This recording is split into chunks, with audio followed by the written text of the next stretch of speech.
Salut à tous les aventuriers et bienvenue sur Kael et Psycho. Nouvelle vidéo aujourd'hui dans laquelle on va analyser une épreuve qui fait débat chaque année. C'est la course en 4 étapes ou moi des fois je l'appelle aussi la course des sacs. Donc c'est une épreuve que vous avez à l'écran ici où on fait une course en portant des poids et à chaque étape, les derniers sont éliminés et doivent transmettre leur poids. Allez, je vous propose du coup dans cette vidéo d'analyser cette épreuve entre autres en utilisant le modèle de la spirale dynamique.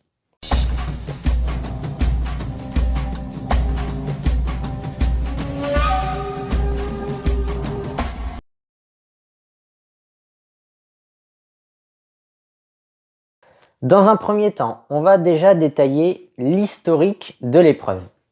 L'épreuve est l'une des plus anciennes du jeu. Elle est apparue dès la saison 2. À l'époque, il n'y avait que 3 étapes parce qu'il y avait moins de candidats. Mais c'était exactement le même principe. Chaque éliminé donnait ses sacs aux survivants. Alors au total, sur 26 saisons, l'épreuve a été utilisée 21 fois. Alors statistique arrêtée à la saison 22, les armes secrètes. Donc voilà, on est bien sur une des épreuves piliers du jeu.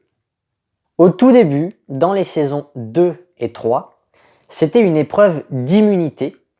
Et depuis la saison 4, elle est devenue durablement une épreuve de confort, à l'exception de la saison 10, où c'était redevenu une immunité. Aussi, depuis le début, pour une question d'équité, les poids des hommes sont différents de ceux des femmes. Bon, les poids ont varié au fil des saisons. La version la plus courante, c'est celle-là, 7 kg pour les hommes et 4 kg pour les femmes.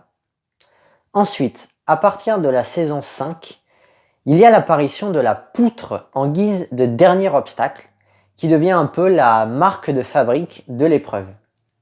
Une autre règle qui est apparue, et pas des moindres, c'est à partir de la saison 12, chaque éliminé doit donner l'intégralité de ses sacs à la même personne. Et c'est à cause de cette règle qu'aujourd'hui, l'épreuve fait débat et est un peu controversée. Toutes ces évolutions sont cohérentes avec l'évolution de l'émission sur la spirale dynamique que j'avais détaillée dans ma vidéo L'identité de Koh Lanta. À la base, c'est une épreuve de puissance physique, donc avec un fonctionnement très rouge. On domine les autres dans la course pour se qualifier. C'est des obstacles à franchir et il n'y a pas vraiment de dimension tactique dans l'épreuve en elle-même. À l'époque où l'émission était centrée en rouge, il n'y avait pas de poutre, pas d'équilibre et les poids à porter étaient plus lourds. Par exemple, dans la saison 3, le poids des hommes c'était 10 kg et le poids des femmes c'était 5 kg. Ensuite, les règles se sont modifiées petit à petit et on va s'attarder sur la dernière citée, la transmission de tous ces sacs à une unique personne.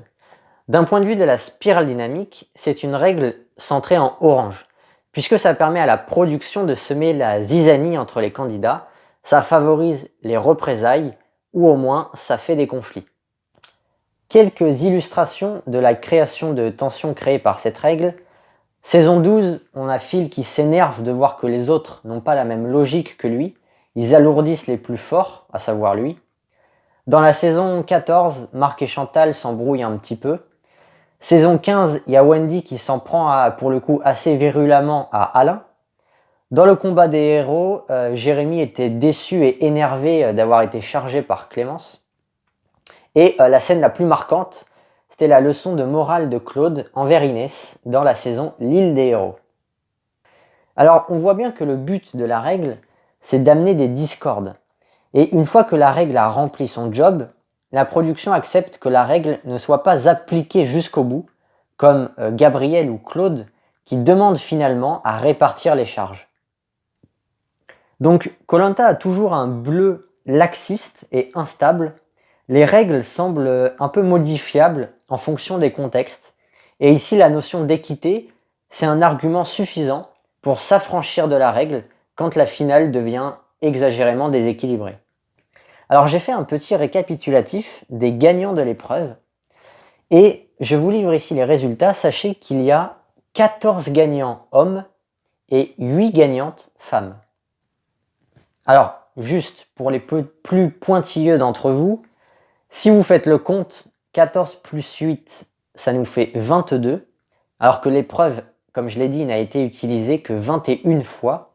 Alors c'est parce qu'en fait, moi j'ai compté 2 gagnants dans le combat des héros, Javier et Pascal, qui s'étaient ensuite départagés dans une autre épreuve en finale.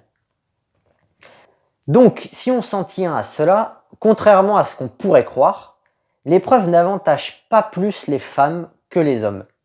En revanche, ce qu'on peut dire, c'est que quand une femme atteint la dernière étape, généralement elle est avantagée car elle porte nettement moins de poids que ses homologues masculins. Mais bon, en fait, il y a plus d'hommes qui ont gagné l'épreuve parce que le plus souvent, justement, les femmes n'atteignent pas la finale. Au début, moi, quand j'ai préparé la vidéo, c'est un constat qui m'avait surpris, mais non, en fait, c'est vrai que c'est logique. La difficulté dans cette épreuve pour les femmes, c'est d'atteindre la dernière étape. Maintenant, je vous propose d'étudier l'épreuve par les niveaux de la spirale dynamique. Déjà, on observe qu'il y a plusieurs arguments au moment de se justifier pour transmettre les sacs. On va partir du théorique, en commençant par le niveau rouge. Rouge, il voudra alourdir les derniers qualifiés, alors les plus faibles quoi. Ensuite, en bleu, le niveau bleu, il essaye de respecter sa vérité ultime. Alors du coup, ça dépend des gens et ça peut prendre plusieurs formes.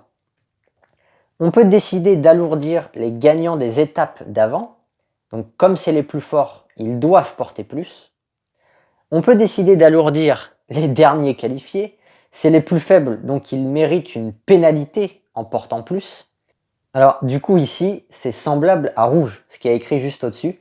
La seule différence, c'est quand on est motivé par les valeurs de bleu, on est motivé par l'envie de punir, l'envie de donner une sanction. C'est lié à la vérité ultime. Une réflexion bleue, ce serait aussi d'essayer d'équilibrer les poids pour ne pas être injuste. Autrement, ne pas alourdir les femmes. Ou encore autrement, alourdir ceux qui ont déjà eu un confort.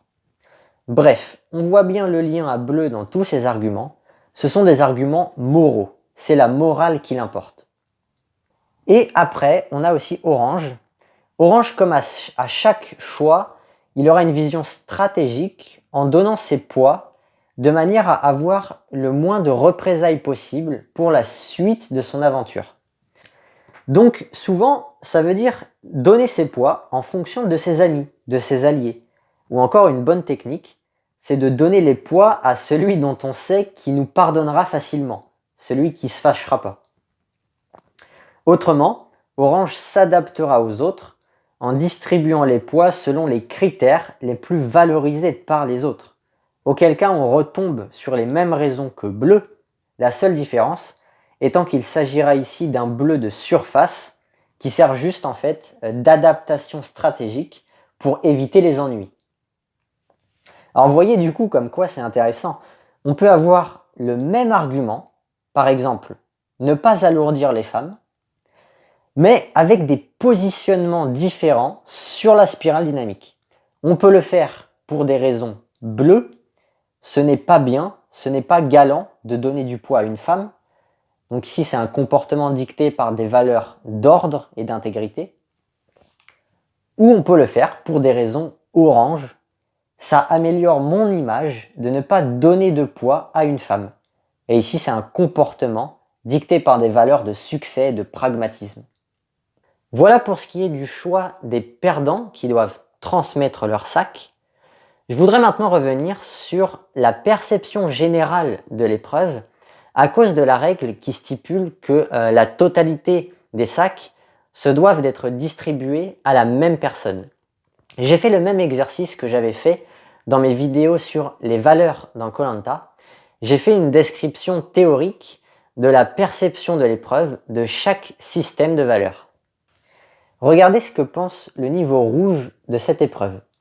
Rouge voit dans cette épreuve l'occasion de devenir un héros, gagner en étant très chargé face à une concurrence qui porte moins de sacs. Si le gagnant a porté peu de poids, Rouge n'accordera pas beaucoup d'importance à sa victoire, car à vaincre sans péril, on triomphe sans gloire. Et Rouge essayera d'être le premier à chaque étape pour montrer sa domination, sa supériorité. Le niveau bleu sera heureux de participer à une épreuve phare de l'émission. Il acceptera les règles, même si elles lui paraissent un peu injustes. Bleu se donnera à fond à chaque étape, quelle que soit sa charge, pour respecter le dogme du dépassement de soi. Alors vis-à-vis du gagnant, Bleu pensera qu'il est méritant s'il est proche du dogme du dépassement de soi et du mérite sportif. Donc, plus le vainqueur a porté de poids, plus il est méritant. En fait, la vision de Bleu, au final, elle est assez proche, vous voyez, de celle de Rouge.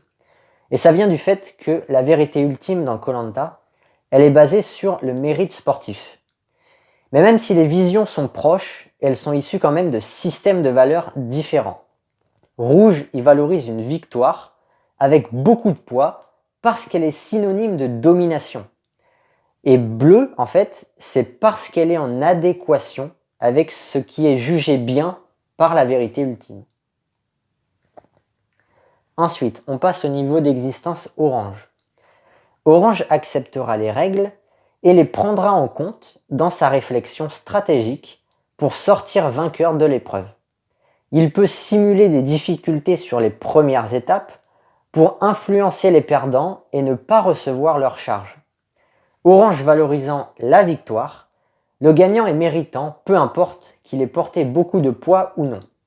Et le succès est encore plus valorisé s'il a été obtenu par ruse, par réflexion, et non juste par des circonstances favorables. Alors, je vous ai aussi fait la description du niveau vert. Vert n'aimera pas du tout l'épreuve à cause du fait qu'il faut transmettre ses poids et aussi à cause du côté inégalitaire du règlement. Pour Vert, le vainqueur est autant méritant que la concurrence qui a perdu. Vert ne fait pas de distinction, ni en fonction des résultats, ni en fonction du poids porté. Tout le monde est méritant, point barre. Bien, voilà pour cette petite analyse psychologique de l'épreuve et de la perception de l'épreuve. J'espère que cela vous aura plu. Dites-moi maintenant, vous, ce que vous pensez de l'épreuve dans les commentaires. Est-ce que c'est une épreuve que vous aimez bien ou est-ce qu'au contraire, c'est une épreuve qui vous saoule? Et dites-moi tout ça dans les commentaires.